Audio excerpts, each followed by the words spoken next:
S ನೋಡಿ, ದುಬೈಯಿಂದ ಬಂದಿದ್ದಂತಹ ವ್ಯಕ್ತಿಗೆ ಇದೀಗ ಲಕ್ಷ ಪಂಗನಾಮ ಇಟ್ಟಿದ್ದಾರೆ. ಒಂದಲ್ಲ ಎರಡಲ್ಲ, ಬರೋಬ್ಬರಿ 35 ಲಕ್ಷ ವಂಚನೆ ಆಗಿದೆ ಅನ್ನೋ ಆರೋಪ ಕೇಳಿ ಬರ್ತಾ ಇದೆ. ಚಿಕ್ಕಬಳ್ಳಾಪುರದ ಮಹಿಳೆಯಿಂದ 35 ಲಕ್ಷ ರೂಪಾಯಿ ವಂಚನೆ ಆರೋಪ ಕೇಳಿ ಬರ್ತಾ ಇರುವಂತದ್ದು. ಚಿಕ್ಕಬಳ್ಳಾಪುರ ಮೂಲದ ದಿವ್ಯಾ ಮೇಲೆ ಈ ಆರೋಪ ಕೇಳಿ ಬರ್ತಾ ಇದೆ. ದುಬೈಯಿಂದ ಬಂದಿದ್ದಂತಹ ವ್ಯಕ್ತಿಗೆ ಲಕ್ಷ ಹಣ ಪಂಗನಾಮ ಇಟ್ಟಿದ್ದಾರೆ.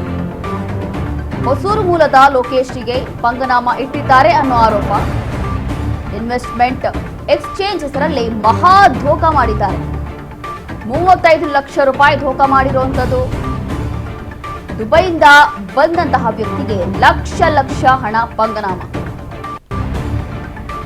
ಒಂದಲ್ಲ ಎರಡಲ್ಲ, ಬರೋಬ್ಬರಿ 35 ಲಕ್ಷ ವಂಚನೆ ಆಗಿದೆ ಅನ್ನೋ ಆರೋಪ. ಚಿಕ್ಕಬಳ್ಳಾಪುರದ ಮಹಿಳೆಯಿಂದ 35 ಲಕ್ಷ ರೂಪಾಯಿ ಧೋಖಾ ಆಗಿದೆ. ಚಿಕ್ಕಬಳ್ಳಾಪುರ ಮೂಲದ ದಿವ್ಯಾ ಮೇಲೆ ಆರೋಪ ಕೇಳಿ ಬರ್ತಾ ಇದೆ. ಹೊಸೂರು ಮೂಲದ ಲೋಕೇಶ್ ಅನ್ನೋ ವ್ಯಕ್ತಿಗೆ ಮಹಾ ಧೋಖಾ ಮಾಡಿದ್ದಾರೆ ಅನ್ನೋ ಆರೋಪ. ಇನ್ವೆಸ್ಟ್ಮೆಂಟ್ ಎಕ್ಸ್ಚೇಂಜ್ ಹೆಸರಲ್ಲಿ ಈ ಧೋಖಾ ಮಾಡಿದ್ದಾರೆ ಅಂತೇಳಿ ಆರೋಪ ಕೇಳಿ ಬರ್ತಾ ಇದೆ. ದಿವ್ಯಾ ಮಾತು ಕೇಳಿ ಆನ್ಲೈನ್ ಶೇರ್ನಲ್ಲಿ ಹೂಡಿಕೆ ಮಾಡಿದ್ದು, ಹಣ ಪಡೆದು ಲೋಕೇಶ್ಗೆ ಬಾಂಡ್ ಅನ್ನ ಕೊಟ್ಟಿದ್ದಾಳೆ ದಿವ್ಯಾ. ಈ ಒಂದು ಫೋಟೋದಲ್ಲಿ ನೋಡ್ತಾ ಇದ್ದೀವಿ. ಅವಧಿ ಮುಗಿತಾ ಇದ್ದಂತೆ ದಿವ್ಯಾ ಫೋನ್ ಸ್ವಿಚ್ ಆಫ್ ಆಗಿದೆ. ಹಣ ವಂಚಿಸಿ ಇನ್ಸ್ಟಾಗ್ರಾಮ್, ಫೇಸ್ಬುಕ್ನಲ್ಲಿ ಬ್ಲಾಕ್ ಕೂಡ ಮಾಡಿದ್ದಾರಂತೆ. ಅರೆಸ್ಟ್ ವಾರೆಂಟ್ ಇದ್ರೂ ಕೂಡ ಯಾವುದಕ್ಕೂ ತಲೆ ಕೆಡಿಸ್ಕೊಂಡಿಲ್ಲ, ಕೇರ್ ಮಾಡಿಲ್ಲ, ಹೆದರ್ಕೊಂಡಿಲ್ಲ. ದಿವ್ಯಾ ಅನ್ನೋ ಈ ಮಹಿಳೆ ಯಾರ್ದೋ ಹಣದಲ್ಲಿ ಶೋಕಿ ಮಾಡ್ತಾ ಇರುವಂತಹ ಈಕೆಗೆ ಇದೀಗ ಪೊಲೀಸರು ಹುಡುಕಾಟದಲ್ಲಿದ್ದಾರೆ. ಕಾರಣ ಏನು ಅಂತಂದ್ರೆ ಮಹಾ ಧೋಖಾ ಇದು. ಯಾವುದೋ ಬಾಂಡ್ ಕೊಟ್ಟು ಯಾವುದೋ ಇನ್ವೆಸ್ಟ್ಮೆಂಟ್ ಮಾಡಬೇಕು ಅಥವಾ ಏನೋ ಮಾಡಬೇಕು ಅಂತ ಹೇಳಿ ಒಂದಲ್ಲ ಎರಡಲ್ಲ 35 ಲಕ್ಷ ರೂಪಾಯಿ ಇದೀಗ ಅವ್ರು ಕಳೆದುಕೊಂಡಿದ್ದಾರೆ. ದಿವ್ಯಾ ಅನ್ನೋ ಮಹಿಳೆ ಸುಖ ಸುಮ್ಮನೆ ಬೇರೆಯವ್ರ ದುಡ್ಡಲ್ಲಿ ಶೋಕಿ ಮಾಡ್ತಾ ಇರುವಂಥದ್ದು, ಬಿಟ್ಟಿ ಶೋಕಿ ಮಾಡ್ತಿದ್ದಾಳೆ. ಆದರೂ ಕೂಡ ಈಕೆ ಅರೆಸ್ಟ್ ಆಗ್ತಾಳೆ ಅಥವಾ ಇವಳ ವಿರುದ್ಧ ದೂರ ಆಗುತ್ತೆ, ಸಮಸ್ಯೆ ಆಗುತ್ತೆ ಅಂತ ಗೊತ್ತಿದ್ರೂ ಕೂಡ ಯಾವುದಕ್ಕೂ ತಲೆ ಕೆಡಿಸ್ಕೋತಾ ಇಲ್ಲ, ಆರಾಮಾಗಿ ಸುತ್ತಾಡ್ಕೊಂಡಿರುವಂಥದ್ದು. ದಿವ್ಯಾ ಮಾತು ಕೇಳಿ ಆನ್ಲೈನ್ ಶೇರ್ನಲ್ಲಿ ಹೂಡಿಕೆ ಮಾಡಿದ್ದಾರೆ. 35 ಲಕ್ಷ ರೂಪಾಯಿ ಹಣ ಪಡೆದು ಲೋಕೇಶ್ಗೆ ಬಾಂಡ್ ಕೂಡ ಕೊಟ್ಟಿದ್ದಾಳೆ ಈಕೆ ದಿವ್ಯಾ ಅನ್ನೋ ಮಹಿಳೆ.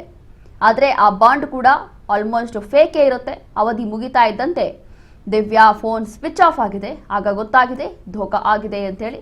ಹಣ ವಂಚಿಸಿ ಇನ್ಸ್ಟಾಗ್ರಾಮ್, ಫೇಸ್ಬುಕ್ನಲ್ಲಿ ಬ್ಲಾಕ್ ಕೂಡ ಮಾಡಿಬಿಟ್ಟಿದ್ದಾಳೆ. ಅರೆಸ್ಟ್ ವಾರೆಂಟ್ ಇದ್ರೂ ಕೂಡ ಯಾವುದಕ್ಕೂ ಕೇರ್ ಮಾಡ್ತಾ ಇಲ್ಲ.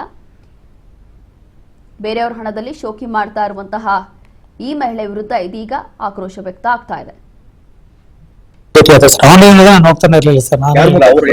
ಇಲ್ಲ ಸರ್, ಅವರೇ ಫೋನ್ ಮಾಡಿದ್ರು. ಅವ್ರು ನನಗೆ, ನಾನು ಈ ತರ ಸರ್ಚಸ್ ಮಾಡಿದ್ನಲ್ಲ ಅದರಲ್ಲಿ, ಈ ಪಾಲಿಸಿ ಬಜಾರ್ ಇದ್ರಲ್ಲೆಲ್ಲ ನಾನು ಬಂದು ಶೇರ್ಸ್ ಬಗ್ಗೆ ಎಲ್ಲ ಇನ್ವೆಸ್ಟ್ಮೆಂಟ್ ಬಗ್ಗೆ ಸರ್ಚ್ ಮಾಡಿದೆ. ಆ ಮೂಲಕ ಆಗಿದ ನಂತರ ನನಗೆ ಈ ತರ ಶೇರ್ಸ್, ಬಿಕಾಸ್ ನಾನು ಶೇರ್ಸ್ ಬಗ್ಗೆ ನನಗೆ ಐಡಿಯಾನೇ ಇಲ್ಲ, ಬಿಕಾಸ್ ನಾನು ಇದೇ ಫಸ್ಟ್ ಟೈಮ್ ಅಲ್ಲಿ. ಸೊ ಅದಕ್ಕೋಸ್ಕರ ಅಲ್ಲ ಸರ್, ಅವರೇ ಕಾಲ್ ಮಾಡಿ. ಹೆಂಗ್ ಸಿಕ್ತಂತ ನನ್ಗೆ ಗೊತ್ತಿಲ್ಲ ಸರ್ ಮೋಸ್ಟ್ಲಿ. ಬಟ್ ಅವ್ರು ಕಾಲ್ ಮಾಡಿದ್ರು ನನ್ನ ನಂಬರ್ಗೆ, ಈ ನಂಬರ್ಗೆ. ಆ ನಂಬರ್ ಕಾಲ್ ಮಾಡಿ ಈ ತರ ಅಂತ ಹೇಳಿದ್ರು, ನೇರ ಮೈಕ್ ಮಾಡ್ಬೇಕಂತ. ನಾನು ಒನ್ ಟೈಮ್ ಇಲ್ಲ ಮೇಡಮ್, ಬಿಕಾಸ್ ನಮ್ಗೆ ಯಾರು ಗೊತ್ತಿಲ್ಲ ಸರ್. ನೇರ ಪರಿಚಯ ಆಗಿ ಎಕ್ಸ್ಪ್ಲೈನ್ ಮಾಡಿದ್ರೆ ನಮ್ಮ ನಂತರ ನೀವು ಡಿಸೈಡ್ ಮಾಡ್ಕೊಂಡಿದ್ರು. ನೇರವಾಗಿ ಪರಿಚಯ ಆಗಿ ಈ ತರ ಬಾಂಡ್ಸ್ ಎಲ್ಲ ಬಾಂಡ್ಸ್ ಅಲ್ಲಿ ತೋರಿಸಿದ್ರು. ಅಂದ್ರೆ ಆಲ್ಮೋಸ್ಟ್ 1 crore rupees ತರ ಬಾಂಡ್ಸ್, ಒಬ್ಬರು 50 lakhs ಕೊಟ್ಟಂಗೆ ಬಾಂಡ್ಸ್ ರಿಸೀವ್ ಮಾಡ್ಕೊಂಡಂಗೆ. ಅವ್ರು ಫೋನ್ ಮಾಡಿದ್ರೆ ಅವ್ರು ಹೇಳಿದ್ರು, ಫೋನ್ ಮಾಡಿ ಇದಾರಪ್ಪ ಈ ತರ ಮಾಡಿದ್ದಾರೆ, ನನಗೂ ಸ್ವಲ್ಪ ಲೇಟ್ ಮಾಡಿದ್ರು, ಬಟ್ ಅಂದ್ರೆ ನಂಗೆ ರಿಟರ್ನ್ಸ್ ಕೊಟ್ಟಿದ್ದಾರೆ ಅಂತಂದ್ರು.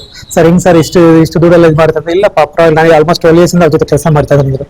ಸೊ ಆ ಬೇಸಿಸ್ ಅಲ್ಲಿ ಅಮೌಂಟ್ ಎಲ್ಲ ಯಾರು ಟ್ರಾನ್ಸಾಕ್ಷನ್ ಮಾಡಿದ್ರೆ ಟ್ರಾನ್ಸಾಕ್ಷನ್ ಮಲ್ಟಿಪಲ್ ಟೈಮ್ಸ್ ಆಗಿದೆ ಸರ್. ಆಲ್ಮೋಸ್ಟ್ ಟ್ರಾನ್ಸಾಕ್ಷನ್ ಒಂದು 10 times ಮೇಲೆ ಆಗಿದೆ. ಸ್ಟಾರ್ಟೆಡ್ ವಿತ್ 100 rupees ಫಸ್ಟ್ ಇದೆಲ್ಲ ಅಕೌಂಟ್ ಕನ್ಫರ್ಮೇಷನ್ಗೆ. ಅದ ನಂತರ ಬಂದು 50,000, 2 lakhs, 3 lakhs ಆ ಟ್ರಾನ್ಸಾಕ್ಷನ್ ಆಲ್ಮೋಸ್ಟ್ ಒಂದು 10 times ಟ್ರಾನ್ಸಾಕ್ಷನ್ ಆಗಿದೆ. ಎಲ್ಲ ದಿವ್ಯಾ ಅಂತ 2 ಅಕೌಂಟ್ ಕೊಟ್ಟು, ಒಂದು ಆಕ್ಸಿಸ್ ಬ್ಯಾಂಕ್ ಅಕೌಂಟ್, ಇನ್ನೊಂದು ಬಂದು Indian bank account, bank of India. 2 account ಕೊಟ್ಟಿದ್ರು. 2 ಅಕೌಂಟ್ ಆ ಕೇಸಲ್ಲಿ ಇದರಲ್ಲಿ ವಾರಂಟಲ್ಲಿ ಮೆನ್ಷನ್ ಮಾಡಿದ್ವಿ. ಈ 2ಕ್ಕೆ ಅಕೌಂಟ್ಗೆ ನಾವು ಟ್ರಾನ್ಸ್ಫರ್ ಮಾಡಿಸಿದ್ದು.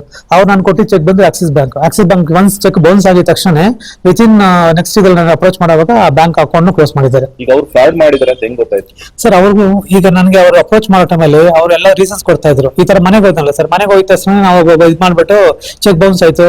ನಂತರ ಬಂದು ಅವರು ಲಿಟ್ರಲಿ ನಂಬರ್ ಬ್ಲಾಕ್ ಮಾಡಿದ್ರು. ಇದು ಇನ್ಸ್ಟಾ ಐಡಿಯಲ್ಲಿ ಬಂದು ರೆಸ್ಪಾಂಡ್ ಮಾಡೋಕೆ ಅಲ್ಲೂ ಬ್ಲಾಕ್ ಮಾಡಿದ್ರು. ಫೋನ್ಸ್ ಅಲ್ಲಿ, ವಾಟ್ಸ್ಆಪ್ ಅಲ್ಲಿ ಮತ್ತು ಏನೂ ಇದಿಲ್ಲ. ಯಾವಾಗೆಲ್ಲ ಬಂದು ನಮ್ಮ ಮನೇಲಿ ಹೋಗ್ಬಿಟ್ಟು ಇವ್ರ ತರ ಇದು ಮಾಡ್ಕೊಂಡು ಈ ತರ ಆ ಟೈಮಲ್ಲಿ ಮತ್ತೆ ವಾಟ್ಸ್ಆಪ್ ಅಲ್ಲಿ ಬಂದು ನೋಡ್ಕೊಂಡು, ಅವಾಗ ಈ ತರ ನಿಮ್ಮ ಮನೆ ಹೋಗಿದ್ದೀರಿ ಅಂತ ಹೇಳ್ಬಿಟ್ಟು ಹರಾಸ್ಮೆಂಟ್ ಕೇಸ್ ಕೊಡ್ತೀನಿ ಅಂತ ಹೇಳ್ಬಿಟ್ಟು ನನಗೆ ಮೆಸೇಜ್ ಹಾಕೋರು ಅಲ್ಲಿ. ಮತ್ತೆ ನಾವು ರಿಪ್ಲೈ ಮಾಡಿದ್ರೆ ರಿಪ್ಲೈ ಮಾಡಲ್ಲ. ನಿಮ್ಮ ಮೇಲೆ ಏನೋ ಕೇಸ್ ಕೊಟ್ಟಿದ್ದಾರೆ ಅವ್ರು? ಇಲ್ಲ ಸರ್, ಆ ಥರ ಏನು ಇಲ್ಲ. ಅವ್ರು ಕೊಟ್ಟಿದ್ರೆ ನಾನು ರೆಡಿ ಇದನ್ನು ಫೇಸ್ ಮಾಡ್ಲಿಕ್ಕೆ, ನಾನು ತಪ್ಪು ಮಾಡಿದ್ರೆ ರೆಡಿ ಇದನ್ನು ಫೇಸ್ ಮಾಡ್ಲಿಕ್ಕೆ ನನಗೇನಿಲ್ಲ. ಬಿಕಾಸ್ ಲಿಟರಲಿ ನಾನೆಲ್ಲ ಟ್ರಾನ್ಸಾಕ್ಷನ್ ಆನ್ಲೈನ್ ಮಾಡಿರೋದು, ನಾನು ಯಾರ ಕೈಯಲ್ಲಿ ಕೊಟ್ಟಿಲ್ಲ. ಬಿಕಾಸ್ ಅಟ್ಲೀಸ್ಟ್ ಆ ಒಂದು ವಿಷಯದಲ್ಲಿ ನಾನು ಸ್ವಲ್ಪ ಅಲರ್ಟ್ ಆಗಿದ್ದೆ. ಅವ್ರ ಕೈಯಲ್ಲಿ ಕ್ಯಾಶ್ ಕಳಿದ್ರೆ ನಾನು ಕ್ಯಾಶ್ ಕೊಡಲ್ಲ ಅಂತ ಹೇಳಿದೆ. ಅವ್ರು ಆನ್ಲೈನ್ ಕೊಟ್ಟು ಬ್ಯಾಂಕ್ ಅಕೌಂಟ್ ಮೂಲಕನೇ ಕೊಟ್ಟಿದ್ದೆ ಅಲ್ಲಿ ಭೇಟಿ ಆದ್ರೆ ಸರ್. ಆನ್ಲೈನ್ ನಾನು ಹೋಗ್ತಾನೆ ಇರಲಿಲ್ಲ ಸರ್. ನಾನು ಇಲ್ಲ ಸರ್, ಅವರೇ ಫೋನ್ ಮಾಡಿದ್ರು. ನೋಡಿ, ದುಬೈಯಿಂದ ಬಂದಿದ್ದಂತಹ ವ್ಯಕ್ತಿಗೆ ಲಕ್ಷ ಲಕ್ಷ ಹಣ ಇಲ್ಲಿ ಪಂಗನಾಮ ಇಟ್ಟಿದ್ದಾರೆ ಅನ್ನೋಂಥದ್ದು ಗೊತ್ತಾಗ್ತಾ ಇದೆ. ಈಕೆ ದಿವ್ಯಾ ಅನ್ನೋ ಈ ಮಹಿಳೆ ಇಲ್ಲಿ ದುಬೈಯಿಂದ ಬಂದಿರುವಂತಹ ಈ ವ್ಯಕ್ತಿಗೆ ಈ ರೀತಿಯಾಗಿ 35 ಲಕ್ಷ ರೂಪಾಯಿ ಹಣ ಕೊಟ್ಟು, ಹಣ ವಂಚನೆ ಮಾಡಿ, ಸುಳ್ಳು ಹೇಳಿ, ಅದ್ಯಾವುದೋ ಬಾಂಡ್ ಕೊಟ್ಟು ಈ ರೀತಿಯಾಗಿ ಮೋಸ ಮಾಡಿ, ಅದಾದ ನಂತರ ಫೇಸ್ಬುಕ್ಕು, ಇನ್ಸ್ಟಾಗ್ರಾಮು ಅಥವಾ ಎಲ್ಲ ಕಡೆ ಬ್ಲಾಕ್ ಮಾಡಿ ಫೋನ್ ಸ್ವಿಚ್ ಆಫ್ ಮಾಡ್ಕೊಂಡಿರುವಂಥದ್ದು. ಹಾಗಾದ್ರೆ ಅಲ್ಲಿಂದ ಬಂದಿರೋ ವ್ಯಕ್ತಿಗೆ ಈ ರೀತಿ ಮೋಸ ಮಾಡಿದ್ದಾಳೆ ಅಂತಂದ್ರೆ ಮತ್ತೆ ಇನ್ನು ಅದೆಷ್ಟು ಜನರಿಗೆ ಮೋಸ ಮಾಡಿರಬೇಡ. ಹಾಗಾದ್ರೆ ಅದೆಷ್ಟು ಜನರ ದುಡ್ಡಲ್ಲಿ ಬಿಟ್ಟು ಶೋಕಿ ಮಾಡ್ತಾ ಇದ್ದಾಳೋ ಗೊತ್ತಿಲ್ಲ. ಇಂಥವ್ರ ವಿರುದ್ಧ ನಿಜವಾಗ್ಲೂ ಕೂಡ ಕೂಡಲೇ ಕ್ರಮ ಆಗಬೇಕು ಅನ್ನೋದೇ ಎಲ್ಲರ ಉದ್ದೇಶ. ಅದೆಷ್ಟು ಜನರ ಜೀವನ ಹಾಳು ಮಾಡ್ತಾರೆ, ಅದೆಷ್ಟು ಜನರ ಲೈಫ್ನ ಇವರು ಬರ್ಬಾದ್ ಮಾಡ್ತಾರೆ ಅಂತ ಗೊತ್ತಿಲ್ಲ. ಅದೆಷ್ಟು ಕಷ್ಟಪಟ್ಟು ಪಾಪ ಏನೋ ಕೆಲಸ ಮಾಡಿಕೊಂಡು ಅಥವಾ ದುಬೈಯಿಂದ ಹೋಗಿ ಬಹುಶಃ ಅಲ್ಲೇ ಹೋಗಿ ಕೆಲಸ ಕಾರ್ಯ ಮಾಡಿಕೊಂಡು ಇಲ್ಲಿ ಬಂದೇನೋ ಸೆಟ್ಲ್ ಆಗಬೇಕು ಅಂತೇಳಿ ಅಂದ್ಕೊಂಡಿರ್ತಾರೆ, ಏನೋ ಗೊತ್ತಿಲ್ಲ. ಈ ವ್ಯಕ್ತಿ ಕೂಡ ಇದೀಗ ಇವ್ರಿಗೂ ಕೂಡ 35 ಲಕ್ಷ ರೂಪಾಯಿ ವಂಚನೆ ಆರೋಪ ಕೇಳಿ ಬರ್ತಾ ಇದೆ. ಹಾಗಾಗಿ ಇನ್ನ ಬೇರೆ ಅದೆಷ್ಟು ಜನರಿಗೆ ಈ ರೀತಿಯಾದಂಥ ಮೋಸ ಮಾಡಿರಬಹುದು ಅನ್ನೋ ಪ್ರಶ್ನೆಯಲ್ಲಿ ಹುಟ್ಟುತ್ತಾ ಇದೆ. ಕೆಲವೊಬ್ರು ಹೆದರ್ಕೊಂಡು ಪೊಲೀಸರಿಗೂ ಕಂಪ್ಲೇಂಟ್ ಕೊಡೋದಿಲ್ಲ ಅಥವಾ ಏನು ಹೇಳೋದಿಲ್ಲ, ಹೆದರ್ಕೊಂಡು ಹಾಗೆ ಸುಮ್ಮನಾಗ್ಬಿಡ್ತಾರೆ. ಎಲ್ಲಿ ಏನಾಗುತ್ತೋ ಅಂತ ಹೇಳಿ, ಮಾನ ಮರ್ಯಾದೆ ಅಂತ ಹೇಳಿ ಹೆದರ್ಕೊಂಡು ಸುಮ್ಮನೆ ಆಗ್ತಾರೆ. ಇನ್ನು ಕೆಲವರು ಧೈರ್ಯ ಮಾಡಿಕೊಂಡು ಮುಂದೆ ಬರ್ತಾರೆ. ಅಂಥವರಲ್ಲಿ ಇದೀಗ ಇವರು ಕೂಡ ಮುಂದೆ ಬಂದಿದ್ದಾರೆ. ಲೋಕೇಶ್ ಅನ್ನೋ ವ್ಯಕ್ತಿ 35 ಲಕ್ಷ ರೂಪಾಯಿ ಹಣ ಧೋಖಾ ಆಗಿದೆ ಅಂತ ಹೇಳಿ ದಿವ್ಯಾ ಈ ಒಂದು ವಿಡಿಯೋದಲ್ಲಿ ನೋಡ್ತಾ ಇದ್ದೀವಿ. ಈ ಮಹಿಳೆ ಈ ಒಂದು ಹಣ ವಸೂಲಿ ಮಾಡಿದ್ದಾರೆ.